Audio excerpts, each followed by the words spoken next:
I've been here 11 years. Last year we switched to voice over IP. We were a Centrex shop, and we have a couple folks in here that you may see. It's too tough to introduce them, but we got Jose with AT&T, and we got Jimmy Lee with AT&T Wi-Fi. So on the back wall back here, which you can kind of see through, you have our old school, blocks that we used to route wiring throughout the whole ballpark. We built the ballpark 1998, 99.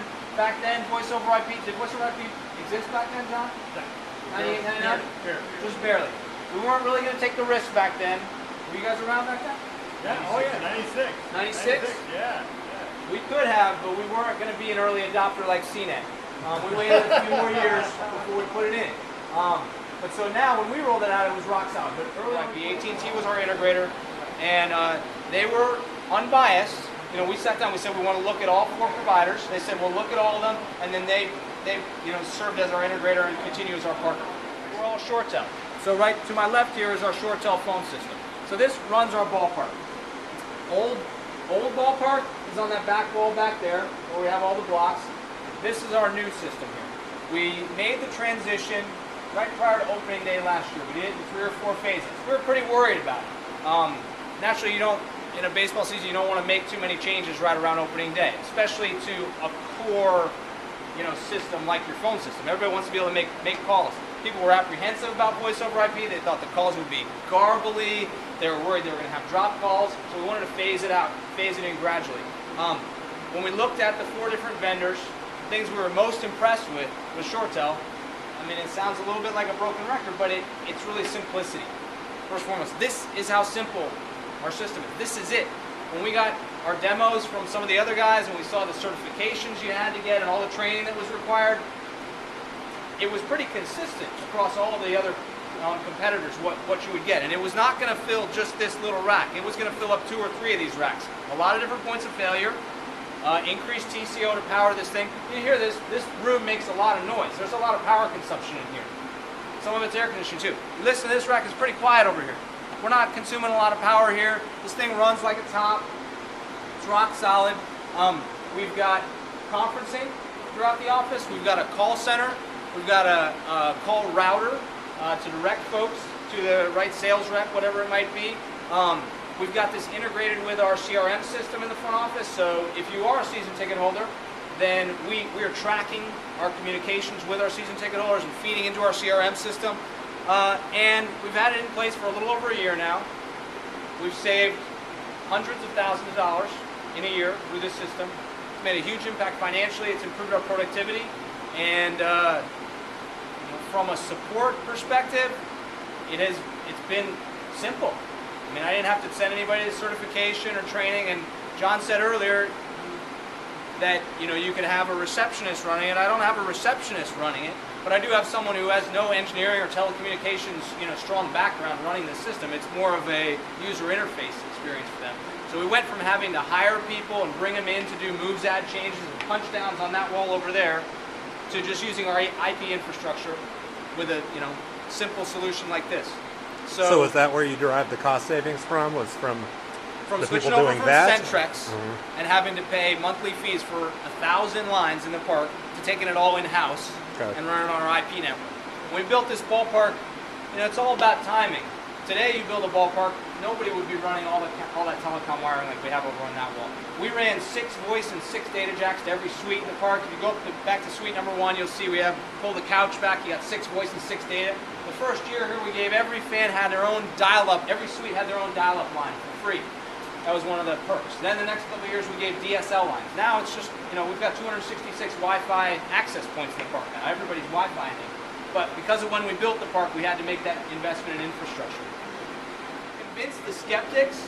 This is a small thing, and I didn't expect this. ShoreTel didn't even sell me on this. But it was actually the sound. It was 2 things. It was the simplicity of it, because, okay, you look at this ShoreTel phone. Sorry to keep interrupting you guys, but, okay, and this is small stuff, but when you're trying to win over your users, it makes a difference. Look at these buttons. Okay, voicemail, pretty straightforward. Directory, that's the front office directory. Redial, okay, I got it. Hold, conference, simple. You don't have a whole bunch of pre-configurable buttons that light up and do other things. This is a simple phone. It's got a great speaker phone on it, and that was the other thing. So simplicity of the options And number 2 was the sound quality. Amazing, amazing. We went from Centrex solution, which we thought was great. That was our fear with voice over IP. We were like, it's going to be garbly. We're going to have drop calls. Everybody's like, we're going to the IP network. Well, we're going to have to reboot our phones now. Is it just going to drop like our network connection does every once in a while? So people were scared. They hear the sound quality on this thing, and it's like the person is next to you in your room when you got it, especially when you go ShoreTel to ShoreTel. You got somebody talking on this thing, a speakerphone. You're like, whoa, John, is that? Oh, you're on the phone. So that really helped win over the skeptics. Sound quality and the simplicity of the thing. The other thing, last thing is we tied an orange ShoreTel balloon to every phone when we rolled them out because they share our colors, and that really put them over the edge. CRM integration part of the initial RFP and plans, or was that something that was added later? No, good question. Question for those who can't hear was the CRM integration part of the initial RFP and plans? It absolutely was. So goal number 1 was reduce costs. Goal number 2 was enhance productivity across the front office in a wide variety of different ways. One of them was integration with CRM. And what was cool is, you know, we have a new platform. We didn't even know some of the things we'd be able to do with it. One that we envisioned was when we're doing call campaigns, being able to integrate into our CRM and auto dial through the CRM, pop it up. You already have the profile. It's on an outbound and an inbound basis. So if John is a season ticket holder, he calls in. Today, somebody would answer the phone and say, you know, hi, this is Fred.